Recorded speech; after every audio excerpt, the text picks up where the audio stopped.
আবারও ভারতের কাছে শেখ হাসিনাকে ফেরত চাইল বাংলাদেশ।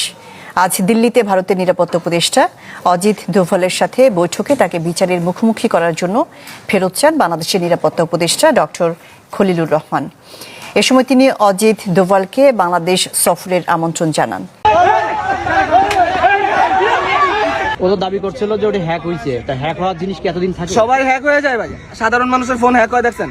ওকে ওই কি ওই হ্যাক হয়। আচ্ছা ভাই, আমি শুধু তোমার কাছে কই শেখ হাসিনা ছবি পাইছে, স্লোগান দিছো না কিছুদিন আগে হ্যাক হইছে, হ্যাক হওয়ার পরে যা ওর ঘোরাফেরা সন্দেহজনক হইছে। এখানে সাধারণ সবাই ঘুরতেছে, ওরটা একটু অন্যরকম মনে হইছে। আরও একটি নতুন নিউজে আপনাদেরকে স্বাগতম। দর্শক, ব্রেকিং নিউজ। বর্তমান বাংলাদেশের রাজনৈতিক অঙ্গনে সর্বশেষ যে এই পরিস্থিতি তৈরি হয়েছে তারই আলোকে বেশ কিছু নিউজ নিয়ে হাজির হয়েছি। দর্শক, বর্তমান বাংলাদেশের রাজনীতিতে যেই উদ্বেগ, উৎকণ্ঠ, উত্তেজনা, দর্শক, যেই অরাজকতা বাংলাদেশে সৃষ্টি করে বিভিন্ন দলের কর্মীরা, বিভিন্ন দলের কর্মসূচির মাধ্যমে বাংলাদেশের ভিতরে যে একটা অরাজকতা সৃষ্টি হয়েছে তারই আলোকে আমরা বেশ কিছু নিউজ নিয়ে হাজির হয়েছি। দর্শক, মূল ভিডিওতে চলে যাওয়ার আগে আপনাকে অনুরোধ করব, আমাদের চ্যানেলে নতুন হয়ে থাকলে সাবস্ক্রাইব করে পাশে থাকা বেল আইকনটিতে অল দিয়ে রাখুন। দর্শক, নিত্য নতুন এই ধরনের ভিডিও সবার আগে পেতে আমাদের ভিডিওতে লাইক দিয়ে আমাদের সাথে থাকুন। দর্শক, কথা না বাড়িয়ে চলেন আমরা ভিডিওর মূল পর্বে চলে যাই। আবারও ভারতের কাছে শেখ হাসিনাকে ফেরত চাইল বাংলাদেশ। আজ দিল্লিতে ভারতের নিরাপত্তা উপদেষ্টা অজিত দোভালের সাথে বৈঠকে তাকে বিচারের মুখোমুখি করার জন্য ফেরত চান বাংলাদেশের নিরাপত্তা উপদেষ্টা ডক্টর খলিলুর রহমান। এ সময় তিনি অজিত দোভালকে বাংলাদেশ সফরের আমন্ত্রণ জানান।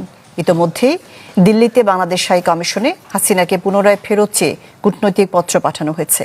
অজিত দোভাল কলম্বো সিকিউরিটি কনক্লেভের জাতীয় নিরাপত্তা উপদেষ্টাদের সম্মেলনে যোগ দিতে গত মাসে খলিলুর রহমানকে আমন্ত্রণ জানান। তার এই সফর নিয়ে অন্তর্বর্তী সরকারের 1 বছরের বেশি সময়ে মাত্র 2 জন উপদেষ্টার ভারত সফর হচ্ছে।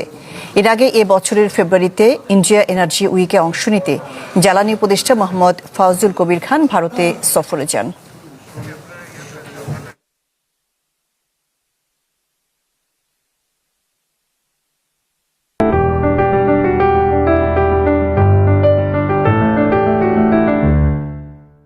দর্শক, এই বিষয়ে আপনাদের আরও জানাতে চাই। নিউজ রুম থেকে যুক্ত হচ্ছেন আমাদের সহকর্মী মোর্শেদ হাসিব, আমরা তার সাথে কথা বলবো। হাসিব, মৃত্যুদণ্ডের রায়ের পর শেখ হাসিনাকে নতুন করে আবারও চাওয়া হলো, তো নয়াদিল্লি আসলে এই নিয়ে কোনো তথ্য দিল কি? আমি আপনার প্রশ্নটি ঠিক শুনতে পারি, বলছিলাম যে মৃত্যুদণ্ড রায়ের পরে শেখ হাসিনাকে আবারও ফেরত চাইলো বাংলাদেশ, ঢাকা, তো সেক্ষেত্রে নয়াদিল্লির পক্ষ থেকে নতুন কোনো বার্তা পেলাম কিনা আমরা? দিল্লির পক্ষ থেকে আসলে নতুন কোনো বার্তা দেওয়া হয়েছে কিনা সে বিষয়টা আমরা এখনো নিশ্চিত হতে পারিনি। আমরা যোগাযোগ করার চেষ্টা করছি, যেহেতু বৈঠকটি অত্যন্ত গোপনে হয়েছে সেটি বলবো না, কিন্তু গণমাধ্যম আসলে জানতো না, কারণ আমি নিজে ঢাকা থেকে সকাল 11টা থেকে দিল্লির বিভিন্ন গণমাধ্যমের সাথে যোগাযোগের চেষ্টা করছি, তারা বৈঠকের বিষয়টি কোনো জানে কিনা। তারা আমাকে স্পষ্ট জানিয়েছে তারা আসলে বৈঠকের খবরটি প্রথমেই আমার কাছ থেকে শুনেছে, এটি তারা একদম সরাসরি বলেছে।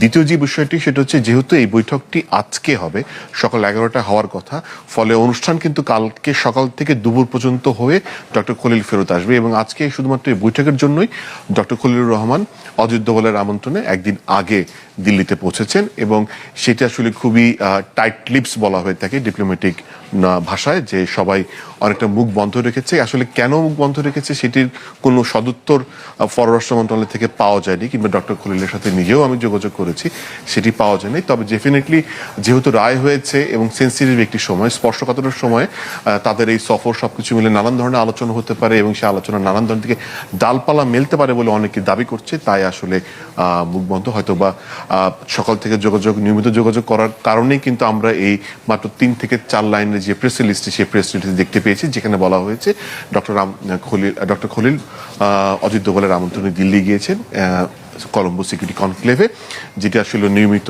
হয়ে থাকে। এর আগেও কিন্তু এর বাইরে বিমস্টেকে দুই নিরাপত্তা উপদেষ্টা দেখা হয়েছিল, তখন যদিও ডক্টর খলিলুর রহমান কিন্তু আসলে নিরাপত্তা উপদেষ্টা ছিলেন রোহিঙ্গা বিষয়ক হাই রিপ্রেজেন্টেটিভ। এখন তিনি এই নিরাপত্তা উপদেষ্টা হিসেবে গিয়েছে, স্বাভাবিকভাবে সেখানে মেরিটাইম সিকিউরিটি নিয়ে কথা হবে। অবশ্যই দিল্লির কাছে বাংলাদেশ এই শেখ হাসিনাকে ফেরত চাইবে, এবং দুই লাইনের একটি ডিপ্লোম্যাটিক নোটও তাদেরকে পৌঁছে দেবার কথা রয়েছে, যেখানে পুরনো যে অবস্থান রয়েছে সেই অবস্থানের পাশাপাশি নতুন যে ভার্ডিক্টটা এসছে সেগুলো তুলে ধরবে বাংলাদেশ। অনেক ধন্যবাদ মোর্শেদ হাসিব, আমাদের সাথে নিউজ রুম থেকে যুক্ত হয়েছিলেন।